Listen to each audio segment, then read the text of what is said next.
Good evening, friends.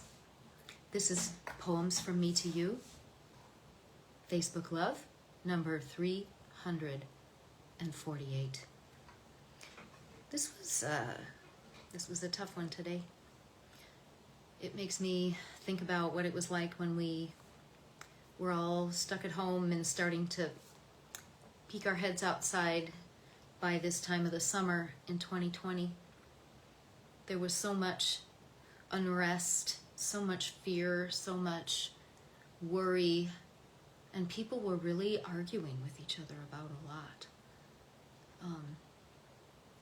And today, if you pay attention to what has happened in the news of America, the Senate passed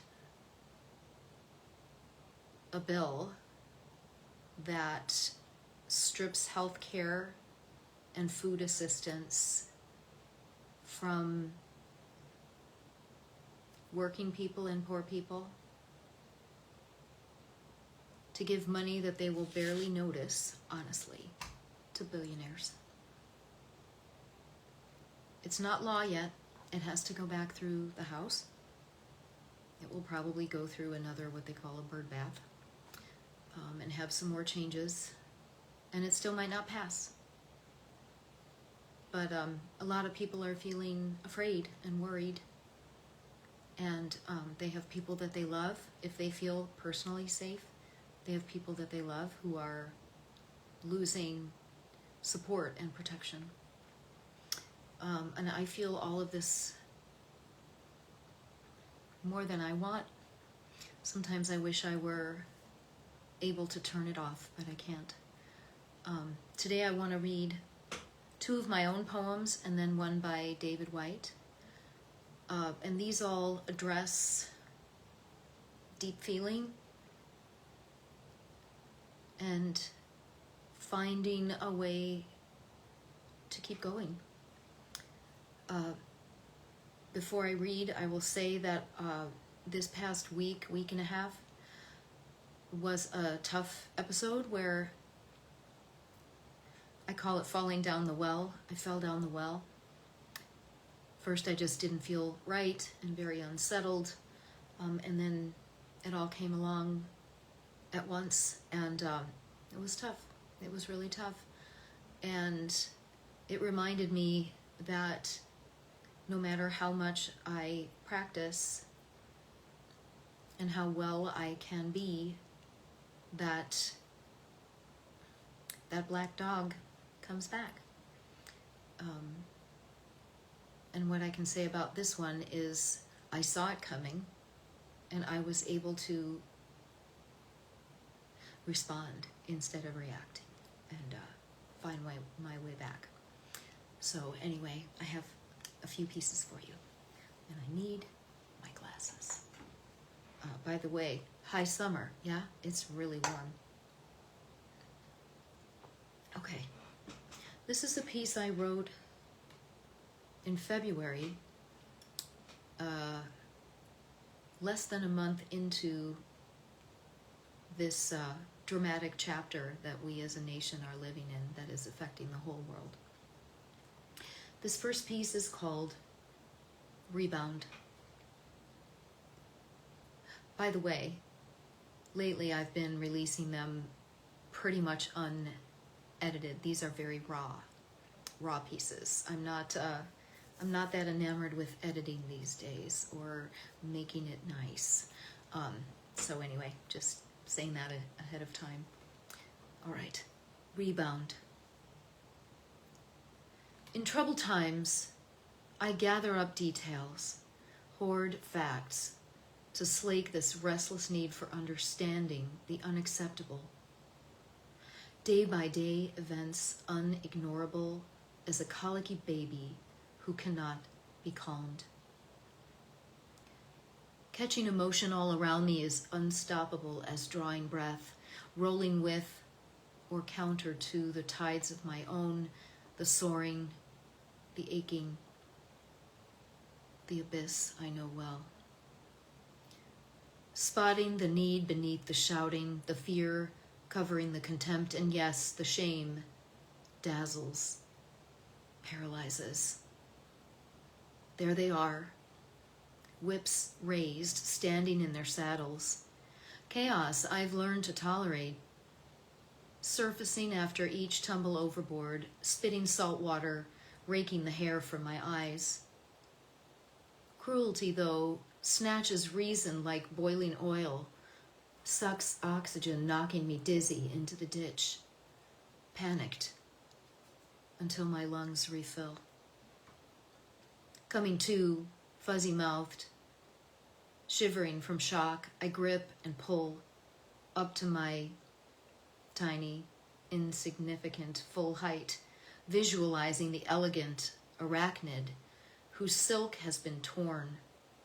She begins ever again, leaping by faith and instinct, spinning connection thread by thread, recapturing sustenance, cradling compassion, perseverance, hope for a life.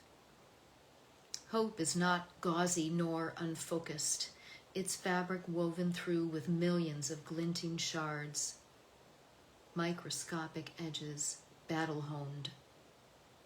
Hope rises, scraped raw, dirt-streaked and afraid, shining and standing anyway.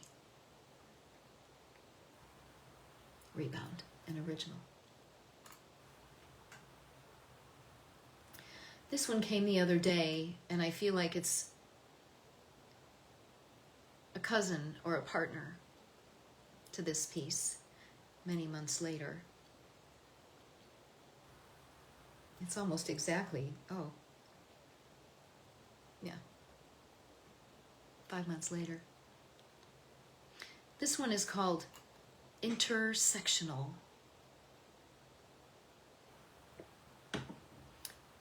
Our first people, the ones who care for and see us as little beings, make a template for what we call relationships.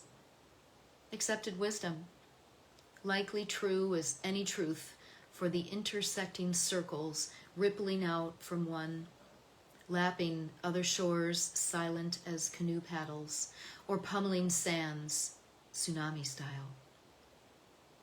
It can seem we might manifest Eden, if only we do the right stuff, say things just so, maintain our reason. I call it even keel, skillfully sidestepping predictable tempests. Still, it's not solitaire, this sending signals into a starry sky, ever plural. We flash and beep and flail in fog, sideways sleet, or blazing heat, mostly all at once. Missing beats, trampling silences, looking away or falling asleep, or skipping town. So, with this monocle held over my eye, could I for one blessed minute let up on the singular pressure of this judgment that my own failure all alone, lack of whatever the fuck essential ingredient, mucked up the one wild life I believed it possible to curate. A little jewel box nicely placed on the glass coffee table in the spotless parlor of my imagined existence, maybe. It leaves me panting, laid out prone on the floor. Surrender, my teacher, her kind eyes upon my weary limbs, while tears flow into my tangled curls. There now, it's no one's lack, not yours, no one else's. Sweet child, rest a while. When you're ready, get up and do what you do best. Shine where you're standing. Intersectional, another original. I want to say before I read David Whyte's piece that even though these days that are really hard, especially when it feels like a really large portion of the American people are going to be injured by millionaire and billionaire senators and the president, the leader of this administration, wanting to hand goodies to people that already have way more than they need, and leaving other people unfed, untreated, unsheltered, and bragging about the cruelty while they push mothers' faces into the ground and shove them into unmarked cars, while they ship people off to foreign countries, waiting for the Supreme Court to finally rein them in. All that is happening, and I do not give up hope. I heard a really good one today. I was listening to an interview, and Heather Cox Richardson was speaking with, I can't remember her name, a woman that's part of the Bulwark. And she said, you know, slavery was ended by only privileged white men. If they could convince people who already had what they needed, when they were the only ones with access to the vote, that black people deserve to be humans and citizens, what's possible now? It gives me a ton of hope. So, one more piece. This one is from the amazing and wonderful David Whyte. Prayer for an invitation. I pray for you, world, to come and find me, to see me and recognize me and beckon me out, to call me even when I lose the ability to call on you who have searched so long for me. I pray to understand the stranger inside me who will emerge in the end to take your gift. I pray for the world to find me in its own wise way. I pray to be wanted and needed by those I have learned to love and those I must learn to love. I pray to be wanted and needed by those I cannot recognize in my self-imposed aloneness. And I pray to be wanted and needed by those I wish to be wanted by. But I acknowledge the power of your beautiful disguise. I repeat that. I acknowledge the power of your beautiful disguise. And I ask for the patient heart at the center of all things to understand the abiding fear I feel in following your unknown paths, in my fear of receiving, in my fear of taking your hand, in my fear of following your hidden, difficult, and forever beckoning way.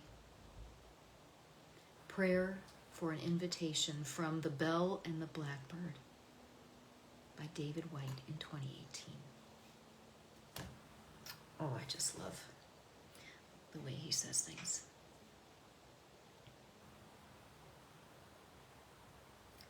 Don't lose hope. Hope is gritty.